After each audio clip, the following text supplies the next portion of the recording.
So a very quick demonstration of real-time streaming with a fast API interface. Now you've seen it with Gradio, and the Gradio interface is really slow, and the audio controls in particular add a lot of latency. So this is how you do, sub 200 millisecond streaming with Orpheus. You got to use fast API. So let's just go through this here. I have it up here. I have a GitHub repo. I'll share the repo. The code's all in there. The models are here on the right. I'll go over the details on the model. I've got the GPU memory. I'm using about 13 GB of VRAM. You can do it with smaller, but the two models I like are kind of medium size, so this is the way I prefer to run. But without further ado, let's just kind of show you how fast it streams back a response. So I can do push to talk here. I can say, Captain, please report a status. All systems functioning within normal parameters, Captain. We're currently at light year 10, making good progress towards K218b with no major issues reported by the ship's AI or crew. Estimate arrival in approximately 17 light years, preparing for possible exoplanet system adjustments. Now I can hit my space bar to talk, so I'm just using my space bar here to ask questions. How is the fuel holding up? Fuel levels are stable at 72% capacity, Captain. The fusion reactor is performing within acceptable limits, and we're not anticipating any issues with our energy reserves before reaching K218b. Continuing to monitor and optimize power consumption to ensure a smooth journey. How are the cryogenic pods holding up?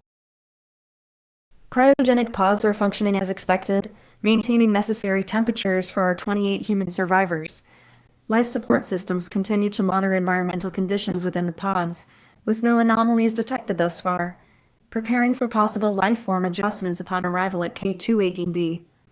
So you get the gist of it. It just press the space bar, story, create. Now this is a Dolphin uncensored model, and the prompt is a space adventure. But you can change the prompt to be anything you want, and of course you can change the model to be censored, uncensored. And of course, the size of these models is at your discretion too. Like I wanted this to run below 16 GB RAM. I have an older 3090, so I'm not using the full capability of the card, but it still performs very well.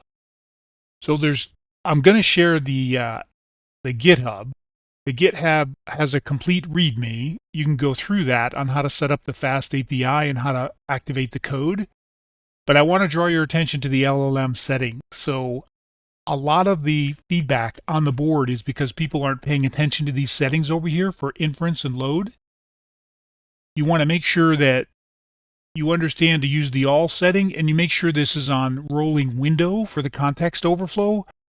Now you're going to have to use your prompt to limit it to 2 or 3 sentences. If you want to read a book, this is not the software for that, but it'll do up to a minute of audio. About if you do about 60 seconds of transcribed text at each turn in your conversation, you're going to be fine. If you try and go over 60, you're going to start to hallucinate. Now, why is that? That's because of the context of the model. Like the context is limited.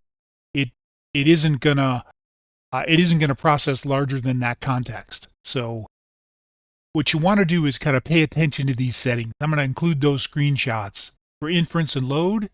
And then if you use another model, pay attention to your inference and load here too. So you can see what I'm using to get this kind of performance, and you can clone my experience by following what I've done here. And again, the code's going to be there. Now, there's nothing unique about this code. It's very simple. There's a couple static files. There's a router where we set the prompt in here.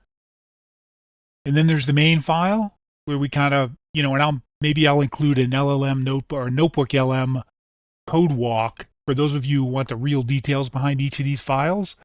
But you can go as deep as you want. I'll try and be, as inclusive as I can with what's going on.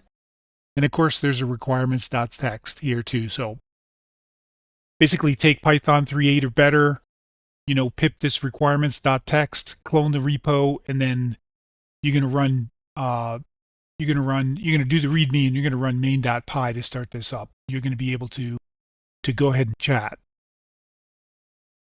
Now, just one last thing on the code. If I look at that code with you one more time, I just wanted to draw your attention down here to the average time to first token, right? So the time to first token here is 100 milliseconds. So we're getting our speech back in 100 milliseconds, that first response. So if I go here all the way to the top, just another 106. Now, some of this is I've got quite a bit running here on my PC, but I usually average about 100 milliseconds till I get my response. Now, of course, as you build up your conversation turns, your history is going to get deeper and deeper, so there's going to be more and more to process.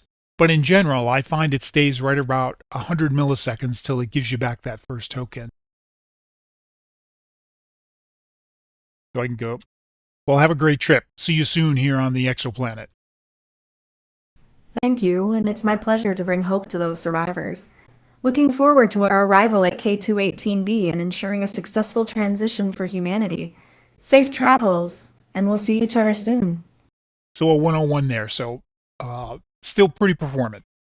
So you want to try this fast API. I know this is a very quick rundown, and it turned out to be 6 minutes, so it's way longer than I want, but I'm not going to re-record it.